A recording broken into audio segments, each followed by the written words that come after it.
السلام علیکم ورحمۃ اللہ وبرکاتہ۔ الحمد للہ رب العالمین والعاقبۃ للمتقین والصلاة والسلام علی سید المرسلین وعلی آلہ وصحبہ ومن تبعہم بإحسان الی یوم الدین۔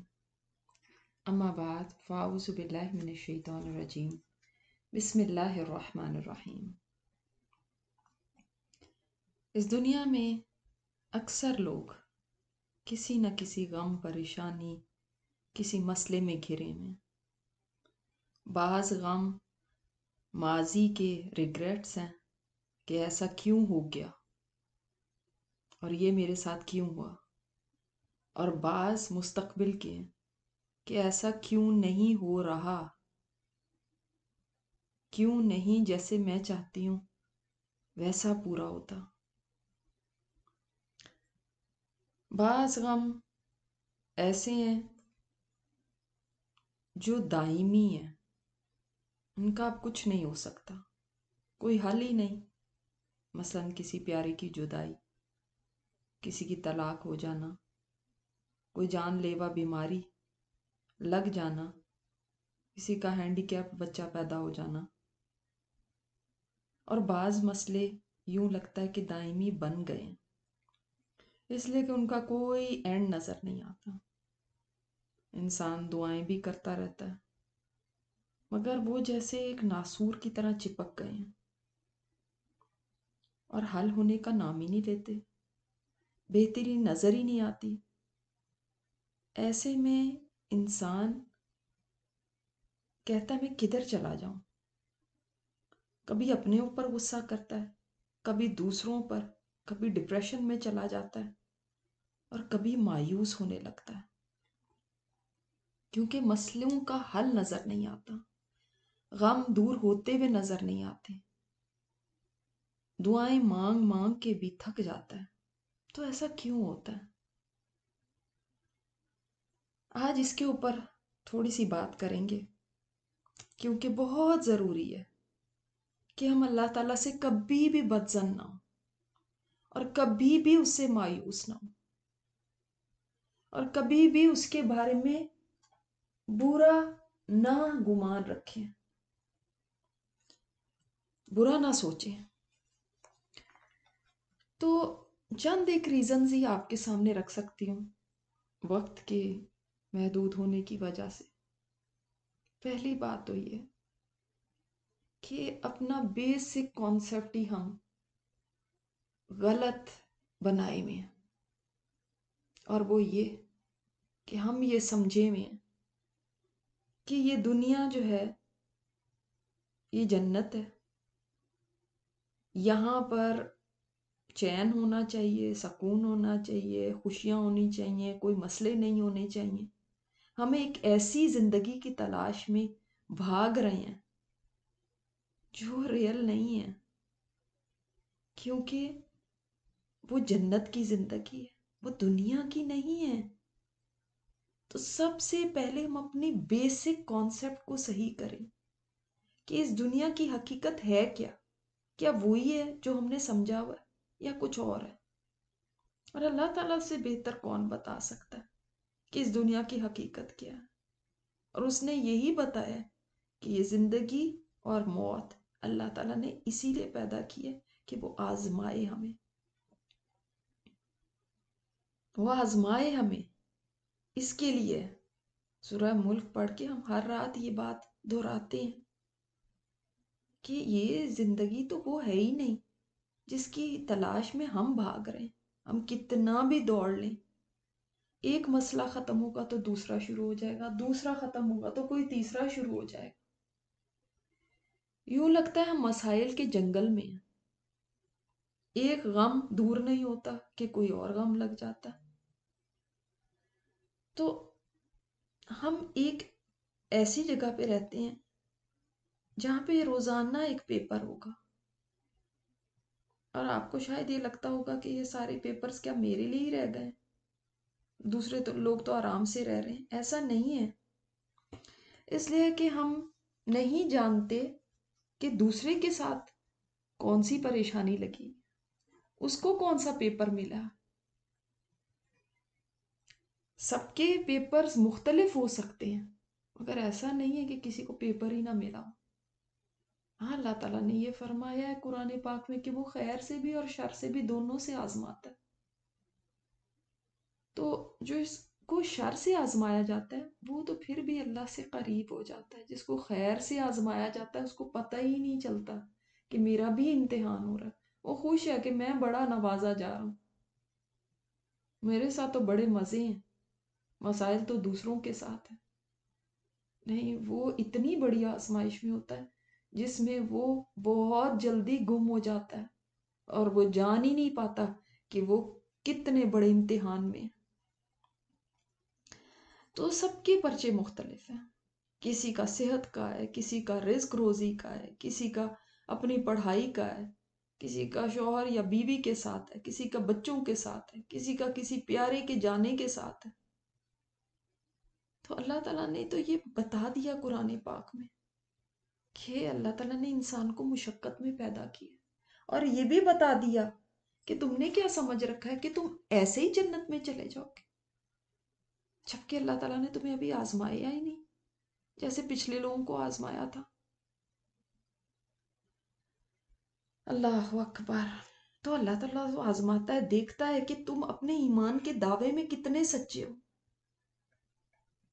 تو کہیں فیلئر دکھائی دے گا، کہیں دل ٹوٹے گا، کہیں ڈریمز جو ہیں آپ کے شیٹر ہوں گے، کہیں رکاوٹیں آئیں گی، کہیں دکھ پہنچے گا، لیکن جس وقت انسان یہ سوچ لینا یہ ہے ہی مصائب کی دنیا، یہ جنت نہیں، تو کچھ حد تک اس کے دل کو قرار آ جاتا ہے۔ یہ آئیڈیل جگہ نہیں ہے، میں نے ایک دن آئیڈیل جگہ جانا ہے، اس کے لیے مجھے کوشش کرنی ہے، تب کچھ اس کا سٹریس کم ہوتا ہے، پھر ہائی ایکسپیکٹیشن کم ہو جاتی ہے۔ وہ جو بہت اونچی ایکسپیکٹیشن رکھی ہے نا کہ ایسا ہونا چاہیے اور یہ کیوں نہیں ہوتا، اور انسان چڑچڑا ہوتا ہے، انگزائٹی میں رہتا ہے، دوسروں پہ غصے نکالتا ہے، تو بار بار اپنے آپ کو یاد دلانا یہ جنت نہیں ہے، اس میں ایسا ہی ہے اور ایسا ہی رہے گا، کچھ اچھا ہے کچھ برا ہوگا، کہیں خیر ملے گی کہیں شر ملے گا۔ میں نے اسی طرح جینا۔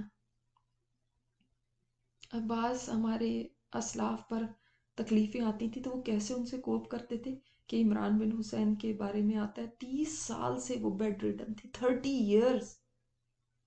امیجن کریں، اٹھ نہیں سکتے تھے اپنے بستر سے، ان سے کوئی ملنے آیا تو اس نے افسوس کیا ان کی حالت پہ کہ ہائے بیچارے کس حال میں، تو کہتے تم افسوس نہ کرو، میں تو اس حالت میں مطمئن ہوں، راضی ہوں اپنے رب سے، اور میں کیوں نہ راضی ہوں، جو چیز میرے رب کو راضی کرتی ہے میں کیسے ناراض ہو سکتا، یعنی اگر اللہ نے مجھے اس حال میں رکھا ہے اور اس حال میں رکھنے پہ راضی ہے تو میں بھی راضی ہوں۔ کہتے مجھے تو فرشتے آ کے سلام کرتے۔ اسی طرح ابن مسعود فرماتے ہیں، صحابی رسول، کہ میں ایک جلتا ہوا کوئلہ منہ میں رکھنے کو ترجیح دوں گا بجائے اس کے کہ میں یہ کہوں کہ اللہ تو نے ایسا کیوں کیا۔ اللہ اکبر۔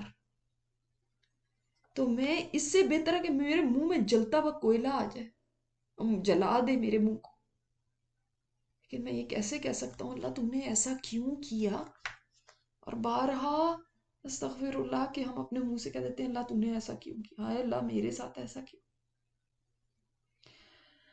دوسری بات یہ کہ اس بات کو اپنا یقین بنا لیں کہ کوئی بھی مسئلہ ہو جائے، کتنی بھی پریشانی کیوں نہ ہو، چاہے کسی کی ڈیتھ ہو یا کوئی فائنینشیل پرابلم ہو یا کوئی بھی کسی قسم کا بھی غم آئے، نقصان آئے، تو یقین بنا لیں کہ اللہ تعالیٰ نے میرے گناہ معاف کیے یا آنے والے کسی عذاب سے مجھے بچا لیا۔ تیسری بات یہ ہے کہ دیکھیں نا، جب ہمیں پتہ ہے نا کہ انسان کو کانٹا بھی چبھتا ہے، اس کے جہاں گناہ دھلتے ہیں وہاں اس کے درجے بھی بلند ہوتے ہیں، تو اللہ تعالیٰ جنت میں درجے بلند کر دیتا ہے۔ ویسے انسان کے اعمال ایسے نہیں ہوتے کہ وہ اونچے درجے پالے، تو اللہ تعالیٰ اس کے اوپر غم مصیبتیں ڈالتا ہے تاکہ وہ صبر کرے اور وہ اونچے درجے پالے۔ ابن قیم الجوزی فرماتے ہیں کہ اگر انسان کی زندگی میں مصیبتیں اور بلائیں نہ ہوتی تو قیامت کے دن وہ بھوکا ننگا آتا اللہ کے سامنے، یعنی بالکل خالی ہاتھ، اس لیے کہ یہی تو مصیبتیں بلائیں ہیں جن پہ انسان صبر کر کے بڑے اجر پاتا ہے۔ تو آپ سوچتے ہیں کہ جنت میں لوگ صرف نمازیں روزے ان کے ساتھ جنت میں داخل ہوں گے، جس کی نمازیں روزے زیادہ ہوں گی؟ نہیں، سب سے پہلے تو جنت میں وہ جائیں گے جو صبر کرنے والے ہوں گے، صبر کے پہاڑ ساتھ لائے ہوں گے، انہوں نے دنیا میں مشکلات جھیلی، ان پہ صبر کیا، حتیٰ کہ جب دوسرے لوگ ان کو دیکھیں گے تو وہ تمنا کریں گے کاش ہائے دنیا میں ہماری جلدیں کینچیوں سے کاٹ دی جاتی، یعنی اتنی تکلیف ہمیں دی جاتی دنیا میں تاکہ ہم بھی صبر کرتے اور ہم بھی آج ہی اجر لیتے تھے۔ لیکن یہاں پہ ہماری نظر لمیٹڈ ہے نا، تو ہمیں نظر نہیں آ رہی وہ نعمتیں اور وہ اکرام اور وہ آنر عزتیں جو قیامت کے دن ملیں گی، اور وہ بڑے بڑے اجر کے پہاڑ جو ملیں گے صبر کرنے والوں کو، وہ آج نہیں نظر آ رہے نا۔ اس لیے ہم کہتے ہیں ہائے کیوں کیوں میرے ساتھ کیوں؟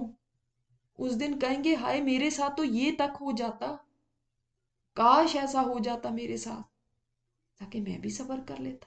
تو مصیبت مانگنی نہیں چاہیے کبھی، لیکن آ جائے تو ان ریوارڈز کو یاد کریں، وہ جو اتنے بڑے بڑے اجر کے پہاڑ اللہ دے گا۔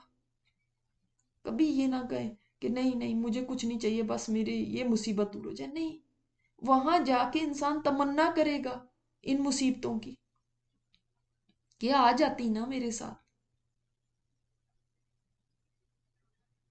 ایک اور پوائنٹ یہ کہ دیکھیں اس دنیا کی جتنی بھی مصیبتیں ہیں نا، کب تک ہے آخر؟ کب تک ہے؟ صرف اس وقت تک ہی ہیں جب تک ہم زندہ ہیں۔ جس دن ہم ختم ہو گئے تو یہ مصیبتیں بھی ختم ہو جائیں گی، یہ مسئلے بھی ختم ہو جائیں گے، یہ غم بھی ختم ہو جائیں گے۔ تو ان کی عمر بھی اتنی ہی ہے جتنی ہماری زندگی ہے، جتنی ہماری عمر ہے۔ تو لہٰذا اصل غم تو وہ ہے جو آخرت کا غم ہے، جو کبھی ختم نہ ہونے والا۔ تو اللہ تعالیٰ سے یہ دعا کرنی چاہیے اللہ آخرت کا غم نہ دینا، یہ دنیا کے غم ہے نا یہ تو ختم ہو جائیں گے، ان کا تو کوئی اینڈ ہی نہیں۔ تو ان غموں سے اللہ تعالیٰ کی پناہ مانگے اور ان کو سوچیں یہ ختم ہو جانے، یہ ٹیمپریری ہیں، یہ ہمیشہ کے نہیں ہیں۔ یہ بھی انسان کو تسلی دیتا ہے، اور شکر ہے آخرت کا غم نہیں لگ گیا، وہاں کی سزا نہیں ہے، میرے پاس اس کے لیے ٹائم ہے کہ میں اس کو سنوار سکوں۔ لیکن اگر ہم انہی مسئلوں میں روتے رہے ہر وقت تو اس وقت کے لیے کیسے کچھ کام کر سکیں گے؟ کیونکہ یاد رکھیے شیطان انسان کو ڈپریس کر کے خوش ہوتا ہے، وہ چاہتا ہے انسان ڈپریشن میں چلا جائے، بس غم کی تصویر بنا رہے، کیونکہ اس سے انسان کی ہمت ختم ہو جاتی ہے، اس کے اندر کوئی طاقت نہیں رہتی کچھ کرنے کی، وہ بستر سے لگ جاتا ہے، یا بعض دفعہ ایسے ہوتا ہے کہ اس کا ذہن ہی کام نہیں کرتا، وہ کسی قابل نہیں رہتا، اپنے قابل نہیں رہتا، کسی اور کی کیا مدد کرے۔ تو یہی تو شیطان چاہتا ہے کہ وہ ہمت ہار کے بیٹھ جائے اور کہیں کا نہ رہے۔ تو ہمت کر کے اٹھنا ہے، یہ سارے مسئلے آنکھ بند ہوتے ہی ختم ہو جانے ہیں۔ تو اصل بات ہے کہ وہاں کے مسائل نہ ہوں۔ اگلا پوائنٹ یہ ہے کہ ہم اللہ تعالیٰ پر یقین کر لیں، ٹرسٹ کریں اللہ تعالیٰ کو کہ وہ کبھی میرے ساتھ برا نہیں کرے گا۔ بظاہر جس میں مجھے شر نظر آ رہا ہے نا وہ میرے لیے خیر ہی خیر ہے، اس لیے کہ وہ الحکیم ہے اور وہ انصاف کرنے والا ہے اور وہ رحیم ہے اور وہ رحمان ہے۔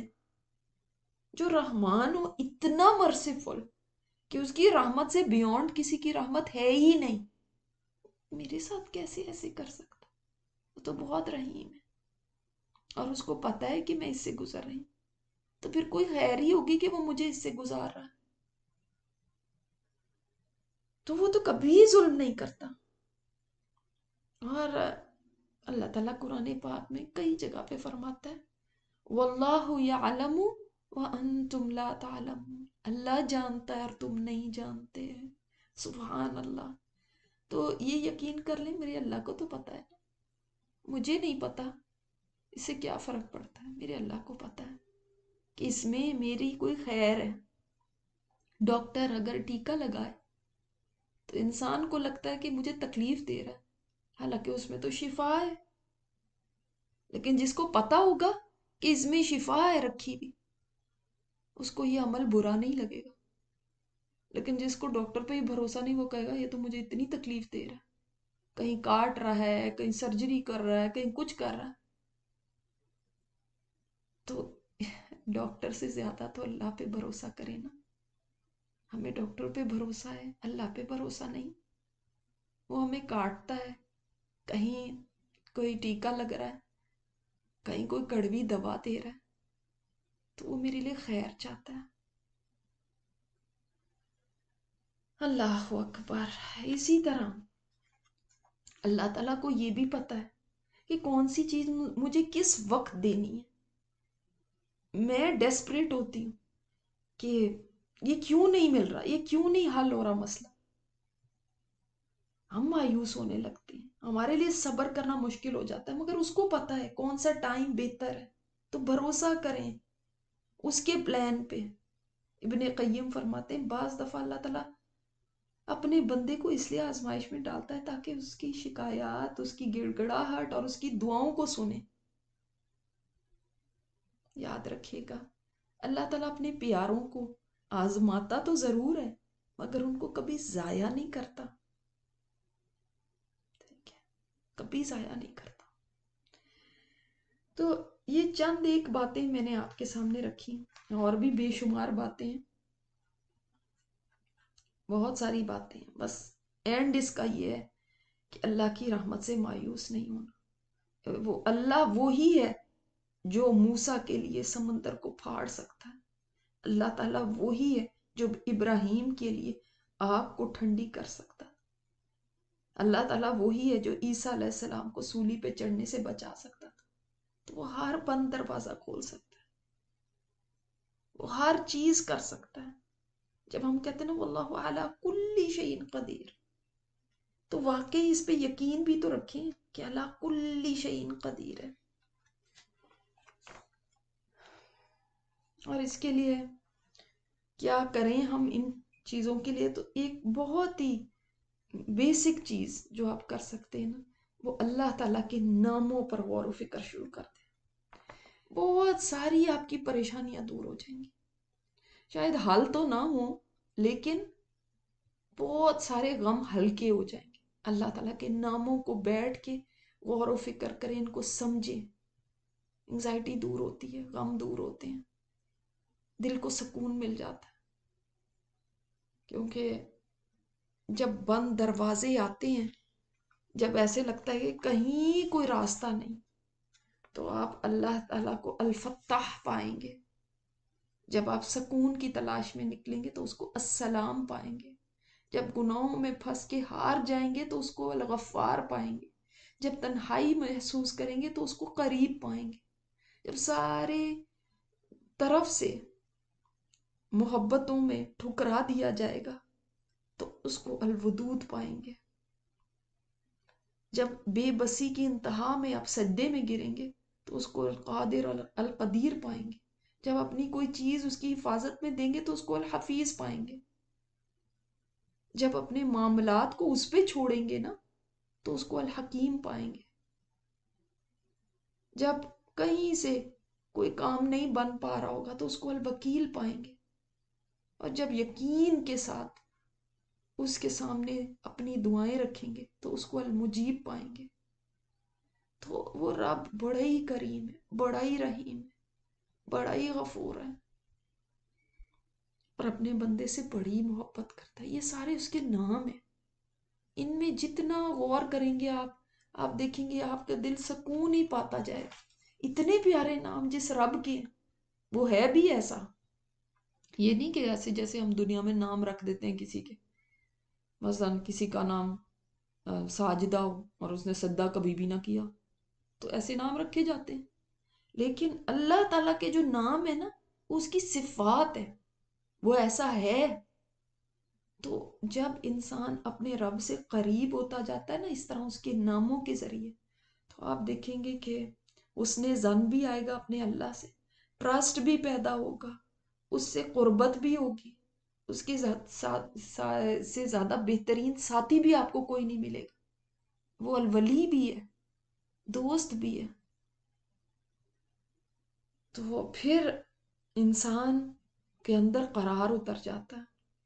دوسری چیز یہ توبہ استغفار. توبہ استغفار بہت ساری چیزوں کا حل ہے، بہت ساری چیزوں کا. اللہ تعالیٰ وہاں سے راستے بناتا ہے، انسان کو گمان بھی نہیں ہوتا. پھر اسی طرح تقدیر پر ایمان کو اور سٹرونگ کرنا ضروری ہے، اور قرآن پاک کے ساتھ تعلق مضبوط کرنا ضروری ہے. تو آپ دیکھیں گے کہ جتنا آپ کا قرآن سے تعلق مضبوط ہوتا جائے گا، تھوڑی دیر کے لیے ہاں ہو سکتا ہے انگزائٹی بھی ہو، ڈپریشن بھی ہو، آپ غم میں بھی ہو، لیکن لانگ ٹرم نہیں ہوگا. آپ اس سے نکل آئیں گے. اور جیسے میں نے آپ سے کہا اللہ تعالیٰ کے ناموں کے اوپر غور کرنا، ہماری ایک سیریز بھی اسماء الحسنیٰ کے نام سے ویب سائٹ پہ، تو آپ اس پہ بھی جا کے دیکھ سکتے ہیں اللہ تعالیٰ کے ناموں کو. تو بہت ہی آپ کو پیار آئے گا اپنے رب کے اوپر، اور یہ سوچیں گے کہ میں کدھر گم تھی، ایسے رب سے دور. تو بڑا ہی سکون ملتا ہے. تو یہاں تک تو یہ بات ہوئی. اب آگے جیسے روزے گزر رہے ہیں، آخری عشرہ قریب آ رہا ہے، کوشش کریں جو لوگ کر سکتے ہیں، ہر کوئی نہیں کر سکتا اس لیے سب کو نہیں کہہ رہے، مگر جو کر سکتے ہیں تو اعتکاف کی نیت کریں. اعتکاف بیٹھیں، اپنی مسجد سے پرمیشن لے لیں. مسجد کے علاوہ گھروں میں نہیں اعتکاف ہوتا. بعض لوگ کہتے ہیں جی بچوں کے بھی کام ہیں، گھر کی ذمہ داری ہیں، تو کیا ہم اعتکاف میں اٹھ کے جا کے گھر کے کام کرتے رہیں، یہ کرتے رہیں. لیکن ہر ایک عبادت ہر ایک کے لیے نہیں ہے. جیسے عورتوں کے لیے فرض نماز جماعت سے جا کے پڑھنا یہ ان کے لیے ضروری نہیں ہے، جو کر سکتا ہے کر لیتا ہے. تو اگر آپ کی گھر کی ذمہ داری ہے نا، تو وہ بھی آپ کی عبادت ہے. ان کو فالتو نہ سمجھا کریں کہ یہ میرے اوپر ایسے ہی ایک بوجھ ہے. نہیں، وہ آپ کے لیے اجر کا باعث ہے. تو جیسے ہر کوئی روزہ نہیں رکھ سکتا، اس کی مجبوری ہے، اسی طرح ہر کوئی اعتکاف بھی نہیں بیٹھ سکتا. لیکن آپ کو وہی کام جو آپ کے روزمرہ کے ہیں، جو آپ کی ذمہ داریوں کے ہیں، بچوں کو دیکھنا، گھر کو دیکھنا، وہی آپ کے لیے عبادت بن سکتے. اور آپ جب ان کے اندر خاص طور پہ ذکر سے اپنی زبانوں کو تر رکھیں گے، تو آپ دیکھیں گے کہ کتنا اجر آپ کا بڑھ جائے گا. تو جہاں پہ آپ برتن دھو رہے ہیں، جھاڑو پھیر رہے ہیں، کپڑے دھو رہے ہیں، ساتھ ساتھ اللہ کا ذکر کرتے رہیے. تو آپ بھی ذکر میں، آپ بھی عبادت میں سارا دن. دعائیں کرتے رہیے. دعائیں کرنا بھی آپ کو پتا ہے، دعا بھی جو ہے وہ بھی عبادت ہے. تو دل ہی دل میں دعائیں کرتے جائیے. اسی طرح کوشش کریں کہ آپ اشراق کی نماز پڑھا کریں. اشراق کی نماز یعنی نماز فجر کے بعد آپ صلی اللہ علیہ وسلم نے فرمایا کہ نماز فجر جو جماعت کے ساتھ پڑھتا ہے اور اس کے بعد بیٹھا ہوا اللہ کا ذکر کرتا رہتا ہے جب تک کہ سورج طلوع نہیں ہوتا، تو اس کو ایک مقبول حج اور عمرے کے برابر ثواب ملتا ہے.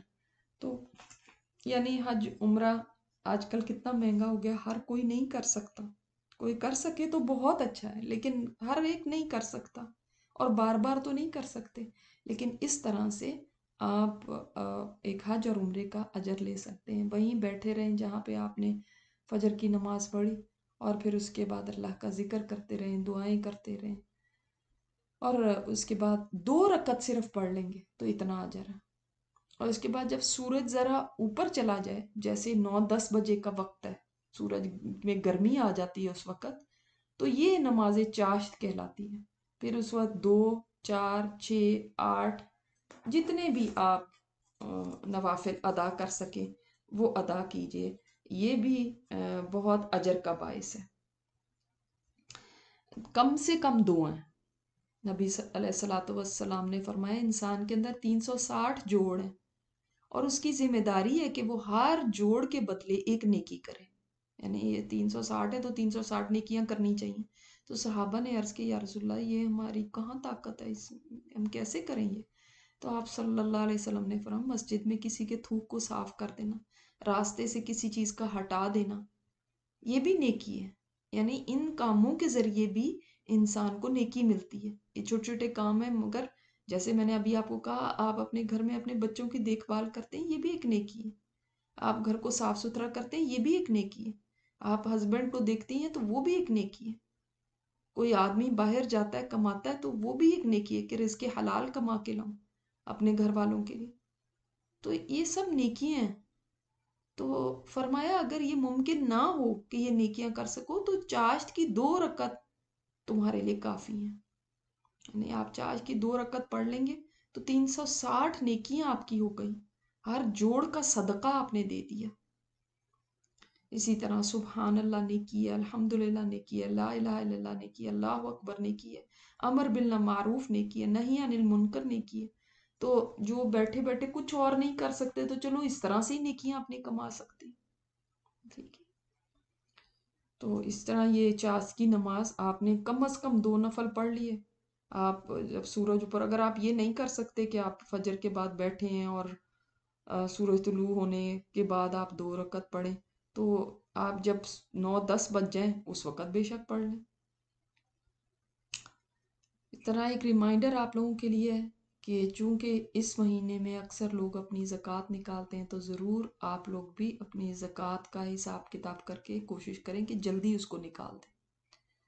اور اگر آپ کے پاس کسی کی امانت پڑی ہوئی ہے، کسی کا مال پڑا ہوا ہے اور آپ نے یہ سوچ رکھا ہے کہ اچھا کبھی واپس کر دوں گی یا ہو سکتا ہے وہ مجھے معافی کر دے، تو کبھی یہ غلطی نہ کیجیے گا، فوراً لوٹا دیں، آپ کو نہیں پتا کہ کب موت آ جائے۔ آج کا جو ذکر ہے وہ ذکر ہے کہ جو آپ بہت دیر اللہ کا ذکر کرتے رہے نا، تو یہ صرف کلمات کہہ دیں گے تو بہت دیر ذکر کرنے سے زیادہ آپ کو، یعنی آپ کئی گھنٹے مصلی پہ بیٹھے ہوئے اور اللہ کا ذکر کریں تو یہ ایک تسبیح آپ یہ کلمات 3 دفعہ بول دیں گے تو اتنے کے برابر اجر مل جائے گا۔ کیونکہ جویریہ رضی اللہ تعالیٰ عنہ فرماتی ہیں کہ آپ صلی اللہ علیہ وسلم صبح کی نماز کے بعد ہمارے پاس سے نماز کے لیے تشریف لے گئے اور میں اپنے مصلی پہ بیٹھی بھی تھی، تو آپ صلی اللہ علیہ وسلم چاش کی نماز کے بعد دوپہر کے قریب تشریف لائے، یعنی جب سورج پورا اوپر ہو گیا ہوا تھا، تو میں اسی حالت میں بیٹھی تھی۔ تو آپ صلی اللہ علیہ وسلم نے پوچھا تم اسی حالت میں ہو جس پہ میں نے چھوڑا تھا؟ میں نے عرض کیا جی ہاں۔